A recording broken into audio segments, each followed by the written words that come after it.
እስቲ ያስቡት፣ ረመዳን ነው፣ ግን የደስታ ወር መሆኑ ቀርቶ የለቅሶ ወር ሆኗል። በመዲና ጎዳናዎች ላይ የሚሰማው የደስታ ድምፅ ሳይሆን የሚበላ አጥተው የሚያለቅሱ የህፃናት ድምፅ ነው። ድርቁ በርትቷል፣ ረሃቡም አጥንት ዘልቋል። ኸሊፋው አቡበከር ረዲየላሁ ዐንሁ ህዝቡን ሲያዩ እንባቸው ይፈሳል። ነገር ግን በዚያ ጨለማ ሌሊት ለአንድ ሰው ግን ታላቅ የንግድ አጋጣሚ ተፈጥሮ ነበር። የዛሬው ታሪካችን ከአላህ ጋር ስለነገደው ታላቁ ሶሃባ ስለ ዑስማን ኢብኑ አፋን ረዲየላሁ ዐንሁ ነው። ረመዳን መጣ፣ የሰላም የጸሎትና የደስታ ወር። ነገር ግን በዚህ ዓመት በመዲና ጎዳናዎች ላይ የሚታየው ድባብ ከወትሮ የተለየ ነበር። ፀሐይዋ ምድሪቱን ታቃጥላለች፣ ጉድጓዶች ደርቀዋል፣ እርሻዎች ወደ አዋራነት ተቀይረዋል። ሙስሊሞች ቀኑን በጾም ያሳልፋሉ፣ ነገር ግን ለኢፍጣር የሚሆን ተምር እንኳን ማግኘት ብርቅ ሆኖባቸዋል። እናቶች የሚበላ አጥተው የደረቁ ጡቶቻቸውን ለሚያለቅሱ ሕፃናት ያጎርሳሉ። በመዲና ገበያ ውስጥ እህል አለ የሚል ድምፅ ጠፍቶ አላህ ሆይ ድረስልን የሚል ጩኸት ይሰማል። ሰዎች ተስፋ ቆርጠው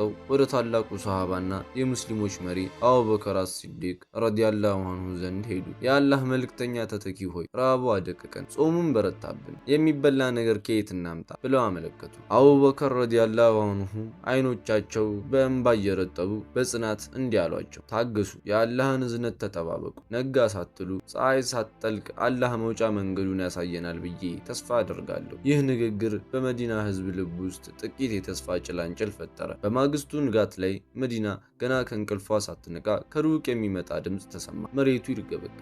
የሺህ ግመሎች ቁጤ ዱብ ዱብ እያለ ወደ ከተማዋ ይቀርባል። ከበረሃው አድማስ ባሻገር ግዙፍ የአቧራ ደመና ታየ። ይህ የዑስማን ኢብኑ አፋን ረዲየላሁ ዐንሁ የንግድ ካራቫን ነበር። 1000 ግመሎች፣ እያንዳንዳቸው እስከ ጫፍ ድረስ በከባድ ጆንያዎች ተጭነዋል። ስንዴ፣ ዱቄት፣ ዘይት፣ ተምርና ቅመማ ቅመሞች። መዲና ታወቀች። ሰዎች በደስታ ዑስማን መጣ፣ ሲሳይ መጣ እያሉ ይጮሁ ጀመር። የመዲና ነጋዴዎች ይህንን አጋጣሚ ለመጠቀም ሮጡ። የዑስማን ረዲየላሁ ዐንሁ ቤት ደረሱና እንዲህ አሉ፣ ዑስማን ሆይ ይህንን ንብረት ሽጠን ለህዝቡ እኛ እናደርሳለን። ዑስማንም ስንት ትርፍ ትሰጡኛላችሁ ብለው ጥያቄ አቀረቡላቸው። ነጋዴዎቹ በገዛህበት ላይ 20 እጥፍ ትርፍ እንሰጥሃለን። ዑስማንም አይሆንም፣ ከዚህ በላይ የሰጠኝ ነጋዴ አለ። ነጋዴዎቹ እሺ 50 እጥፍ ትርፍ ይሁን ብለው እንደገና ጥያቄያቸውን አቀረቡ። ዑስማን አሁንም ቢሆን ከዛ በላይ የሰጠኝ አለ። ነጋዴዎቹ ተገረሙ። ዑስማን ሆይ እኛንን የመዲና ትላልቅ ነጋዴዎች፣ ከመካከላችን ሌላ ነጋዴ የለም በማለት በግርም ጥያቄያቸውን አቀረቡ። ዑስማን ረዲየላሁ ዐንሁ አይኑን ወደ ሰማይ አቅንቶ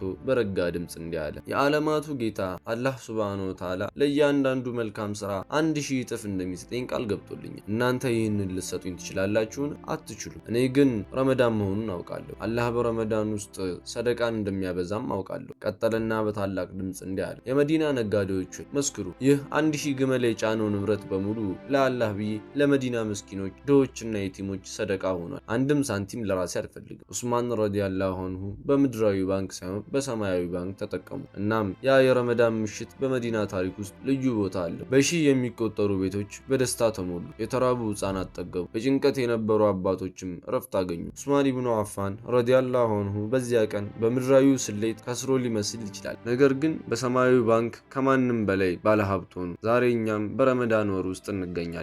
ምናልባት እንደ ዑስማን 1000 ግመሎች ላይኖሩን ይችላሉ፣ ነገር ግን ሁላችንም የምናካፍለው የሆነ ነገር አለን። ለጎረቤታችን የምንሰጣት አንዲት ቴምር፣ ለተቸገረ ሰው የምንዘረጋት እጅ፣ ወይንም ለአንድ ምስኪን የምንለግሰው ፈገግታ በአላህ ዘንድ እንደ ዑስማን ካራቫን ትልቅ ዋጋ ሊኖረው ይችላል። ዑስማን ያስተማረን ትልቁ ትምህርት ይህ ነው። እውነተኛ ሀብት ማለት በእጅ የያዝነው ሳይሆን ለሌሎች የሰጠነው ነው። በዚህ ረመዳን እኛስ ከአላህ ጋር ለመነገድ ዝግጁ ነን? ኪሳችንን ብቻ ሳይሆን ቀልባችንን የምንሞላው በመስጠት ይሁን። አላህ ጾማችንና ሰደቃችንን ይቀበለን። ይህ ታሪክ ለሌሎች እንዲደርስ ሼር፣ ቻናላችንን ሰብስክራይብ ማድረግዎን አይርሱ።